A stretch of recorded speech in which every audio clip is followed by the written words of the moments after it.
Hey, YouTube. Or excuse me. Good morning. Good afternoon, Saints. We're talking about Greenleaf, so we got to use our Saint talk. It was great last night. Let me get back right into it. Season 3, episode 11. It opens up with Lady Mae is talking to Maxine, her best friend. She is telling, Maxine's been wanting to know what was going on between Grace and her daughter. Why was she so, seemed to be so unloving with her daughter? And Mae finally tells her the story about when first James, the bishop, cheated. She was hurt because he found out that way back then that he had cheated with her sister, right? She thought it was a one-night stand, but apparently went on. We found out later it went on a lot longer than that, which caused her to divorce him.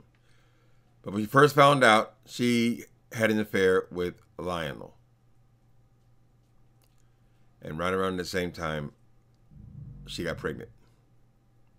So all through this episode, she's not saying for sure that he is the father. Although in modern times now, back in the old days, maybe there'd be a mystery left open. But now it's just a matter of going down to the doctor and getting a DNA test. So perhaps we'll get that in the climax of the series. But she tells Maxine the whole story. Maxine tells her, you have to tell Grace, this is going to hang over you. You're about to go to the next level. You know, they use that holy talk. You're about to go into the holies of holies. You can't carry this kind of baggage. It'll pull you back down and all that. Okay. Next thing we see, Grace talks to Bishop about Rochelle Cross. Tells her the whole story about Rochelle. Not only about her being a Basis Gang's half-sister, but also about the scheme that they're using to get the money to ruin both Calvary and Triumph. I guess Basis Gang wants Triumph back, and he wants to ruin the Greenleafs. Him and Rochelle. Rochelle, she plays that role so well. Rochelle, to me, when she speaks, is like looking into the face of the devil. Now, I know she's not the real devil, but she certainly has captured the essence of evil in her face. Anyway, so the next thing we see, as she's telling him about Rochelle Cross, in pops the FBI. They raid Greenleaf and Triumph at the exact same time. Also, the place where Lady Mae is rehearsing for her Lady Mae Day. The whole buildings are covered with FBI agents. They're taking all the computers, telemarketers. They're taking all the computers and all the books, right? Lady Mae, she freaks out. She goes and jumps on her former husband, jumps on his back physically, pounding him. He's on the phone, and she goes, "You ruined me. You ruined me." It's all about Lady Mae, of course.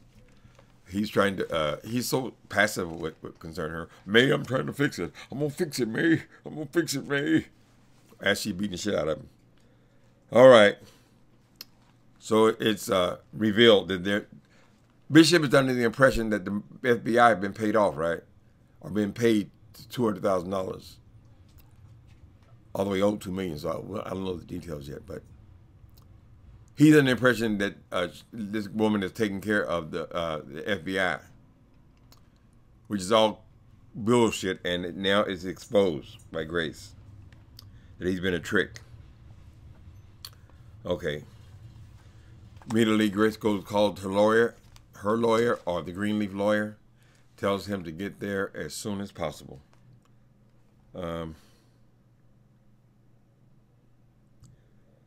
Okay, he digs into the story. He has the whole family together and tells them about how Tashia and explains to them how Tashia and Rochelle have pulled this off. How they've taken, let me see if I can get it right. I don't know if I can get this part right. The details are not that important to us.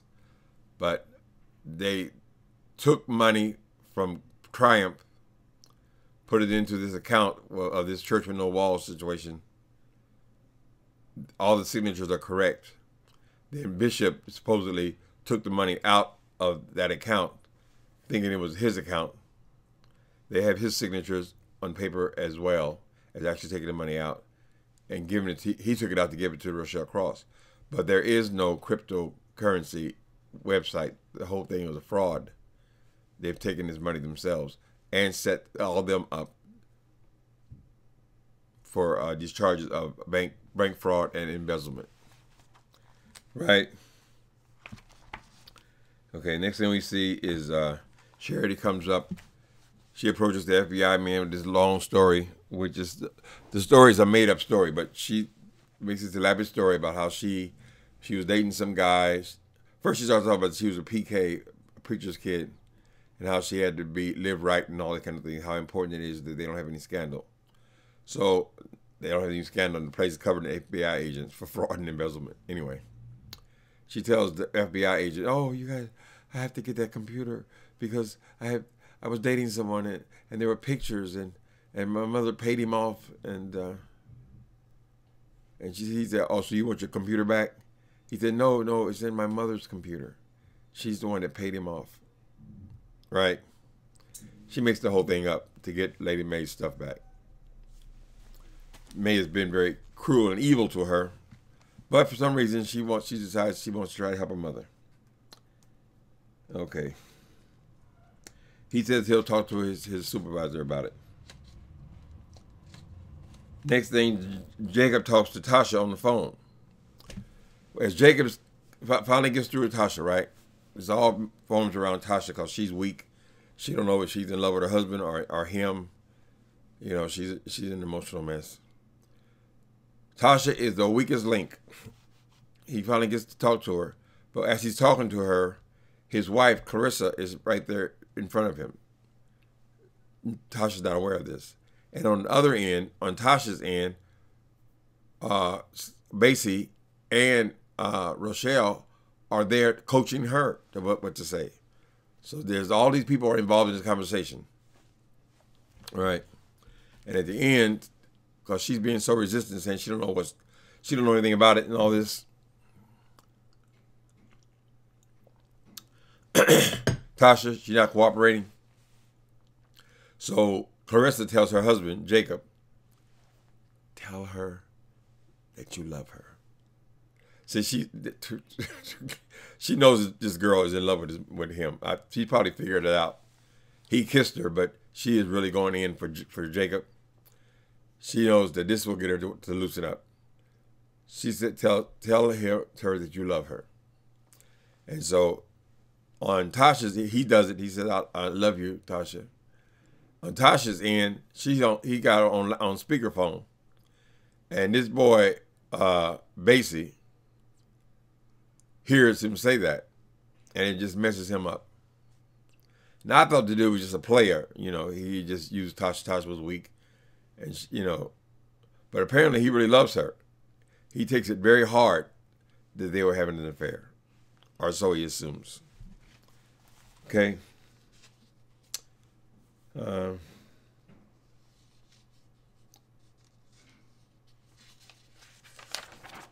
Bassie's pissed. I mean, he already hates the Greenleafs. He's already on his mission. But now he's got more reason to hate them. Isaiah, the little boy, he's up to something.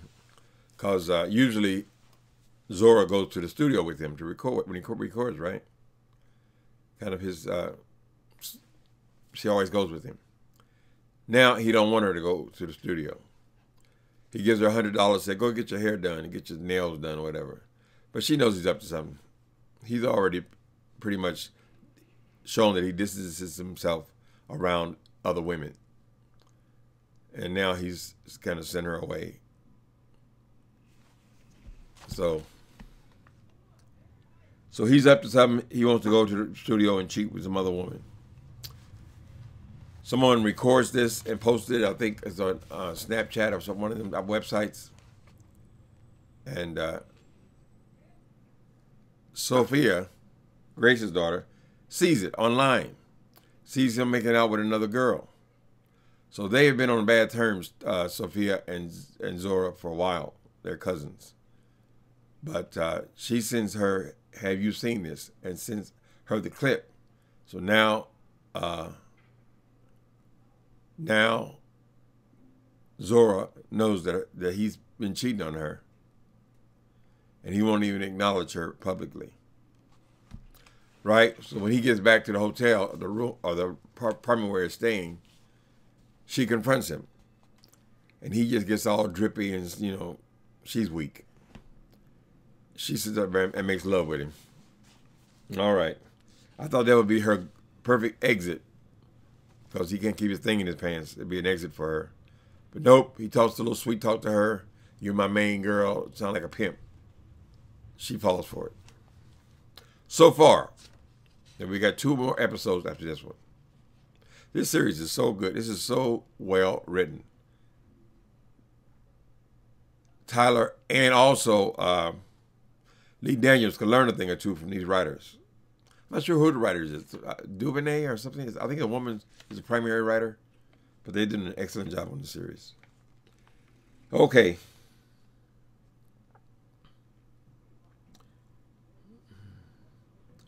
Okay, so next thing we see is Grace confronts Rochelle. Tells her she knows, knock the bullshit off. I know who you are. I know what you're up to.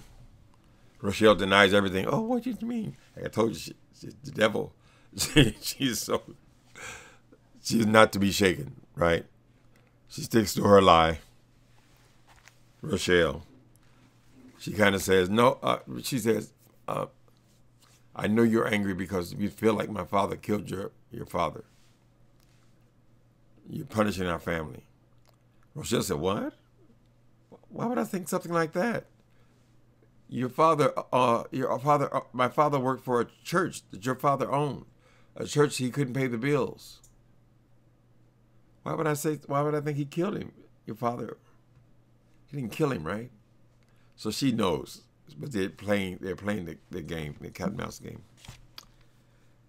Okay, so she's in front of her. She knows everything is going on.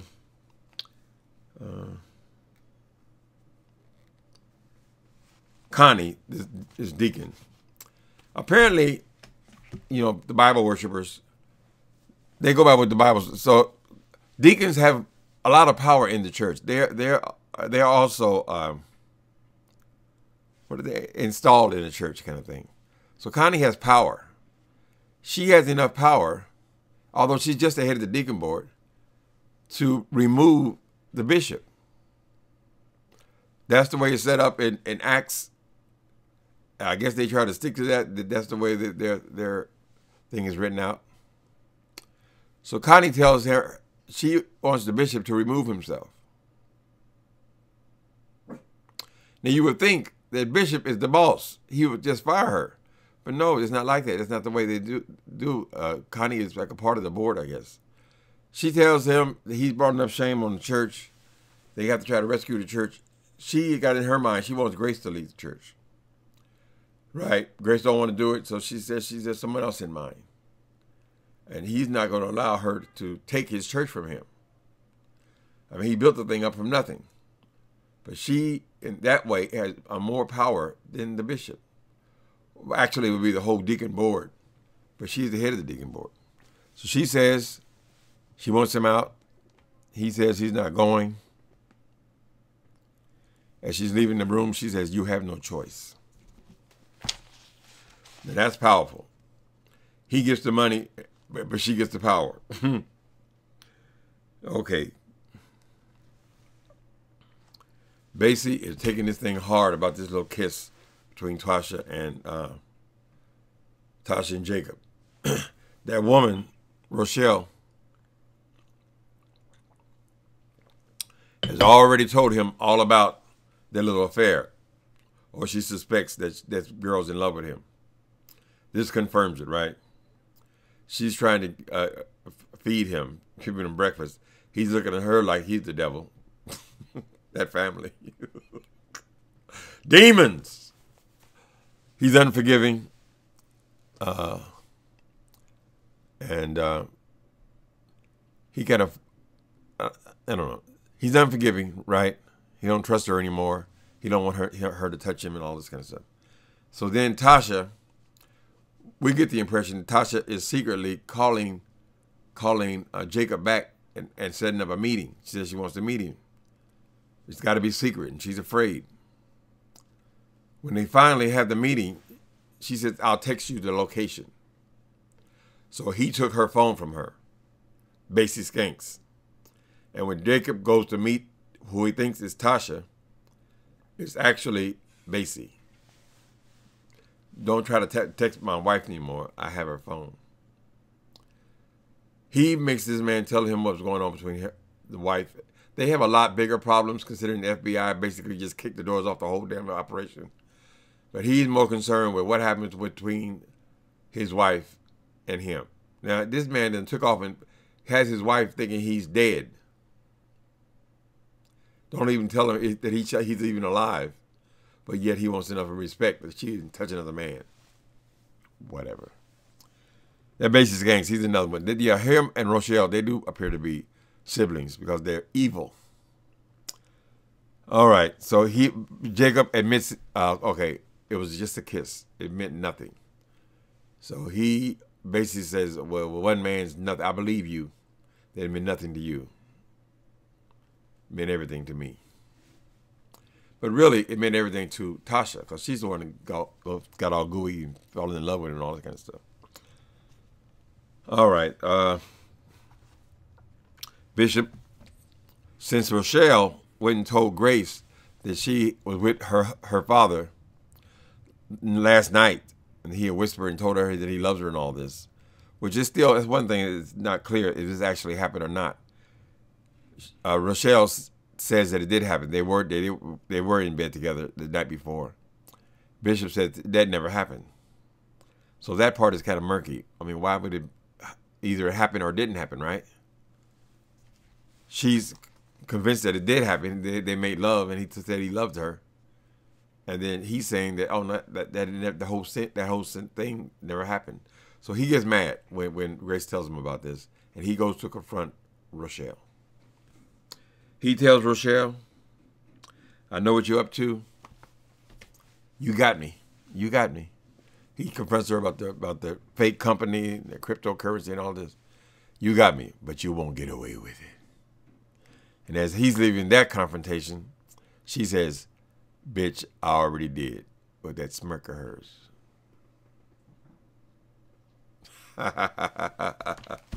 The personification of evil. Okay, next thing we see. Boy, this show is good. This was an excellent, excellent show. I am very pleased with Greenleaf this whole season. All right, Aaron tells Grace about that his father has died, right? He'd already told Lady May. Lady May's under the impression now that she don't have to tell Grace nothing because the man is dead. But Aaron also tells Grace that his father is also her father. So those two are actually brothers and sisters. But they won't make it. They will not say absolutely that this is the father. It's the father. It's the father of Grace.